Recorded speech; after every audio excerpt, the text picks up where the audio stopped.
UGC, university grant commission, क्या है आखिर ये यूजीसी जिसके प्रभाव में आते ही सवर्ण तबके के जितने भी छात्र हैं, जितने भी विद्यार्थी हैं, वो सरकार से अपना विरोध जता रहे हैं। वो इस कमीशन का विरोध कर रहे हैं और कह रहे हैं कि अब विश्वविद्यालय और विद्यालयों में जहां बच्चे पढ़ते हैं और एक वातावरण में रहते हैं जहां तमाम तबके के बच्चे एक साथ बैठकर खेलते हैं, खाते हैं, डिबेट्स और बहस करते हैं, वहां सवर्ण तबके के बच्चे असहज महसूस करेंगे। सबसे पहले जानना जरूरी यह है कि क्या है आखिर ये यूजीसी और आखिर यूजीसी अभी ट्रेंडिंग में क्यों चल रहा है। तो मामला दरअसल ये है कि 13 जनवरी 2026 को यूनिवर्सिटी ग्रांट कमीशन की तरफ से एक प्रावधान आता है, एक प्रक्रिया आती है जिसमें यह बताया जाता है कि वो एससी, एसटी, ओबीसी और अनुसूचित जाति के बच्चों के लिए, दिव्यांग छात्रों के लिए एक नियमावली लाई है जिसके तहत कि अब उन बच्चों के साथ भी जो है कोई अन्याय नहीं कर पाएगा। यूजीसी का तर्क यह है कि तमाम जो छात्र अनुसूचित जाति से होते थे, बैकवर्ड सेक्शन से होते थे और एससी, एसटी होते थे, वो लोग यूनिवर्सिटीज में असहज महसूस करते थे और नियम यह लाया गया है कि अगर यूजीसी के तहत किसी भी बच्चों को बातचीत के दौरान, यूनिवर्सिटी कैंपस में रहने के दौरान अगर लज्जित महसूस होता है, शर्म महसूस होता है या उन्हें ऐसा महसूस होता है कि उनका डिसरिस्पेक्ट हुआ है, बस इसी प्रावधान पर जो है सवर्ण समाज के तमाम जो छात्र वहां रहेंगे उन पर कार्रवाई हो जाएगी। अब सवर्ण समाज के बच्चे जो हैं, सवर्ण समाज के छात्र जो हैं, वो लोग इसके प्रति अपना विरोध जता रहे हैं और ये कह रहे हैं कि जो केंद्र सरकार यूसीसी का बात कर रही थी, यूनिफॉर्म सिविल कोड का बात कर रही थी,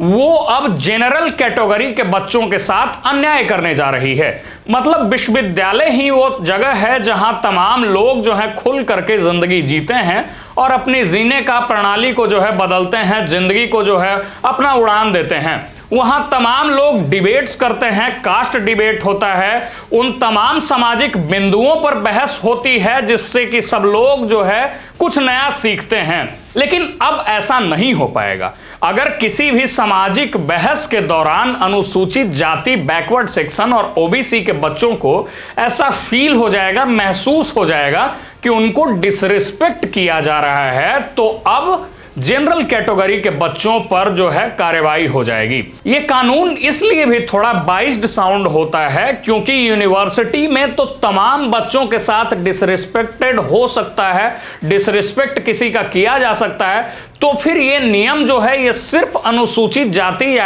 बैकवर्ड क्लास के बच्चों के लिए ही क्यों। सवाल यह भी उठता है कि सवर्ण समाज के बच्चे, जनरल कैटेगरी के बच्चे जो किसी भी विश्वविद्यालयों में पढ़ रहे हैं, वो तो बिना गलती के भी पहले से ही दोषी हैं, क्योंकि अगर उन पर कोई भी इल्जामात अगर लगा दिया जाए कि उन्होंने किसी अनुसूचित जाति के बच्चे का डिसरिस्पेक्ट किया है, सिर्फ इतने भर में ही उन पर कार्रवाई हो जाएगी। तो यूजीसी ने यह भी कहा है कि इस प्रावधान के तहत, इस मामले के तहत जो है 60 दिन का सुपरविजन का वक्त होगा और तमाम यूनिवर्सिटीज को यह नियम मानने होंगे। जो यूनिवर्सिटी इस नियम से डिसएग्री होंगे उनका मान्यता तक छीन लिया जा सकता है। मतलब समझिए, जो लोग यूजीसी को नहीं मानेंगे, जो इस नियम के विरुद्ध होंगे, जो इस नियम के प्रति विरोधाभास रखेंगे, उन सब पर कार्रवाई हो सकती है और उन सारे यूनिवर्सिटीज का मान्यता तक छीन लिया जा सकता है। मतलब स्थिति यह है कि अब अनुसूचित जाति के बच्चे अगर किसी भी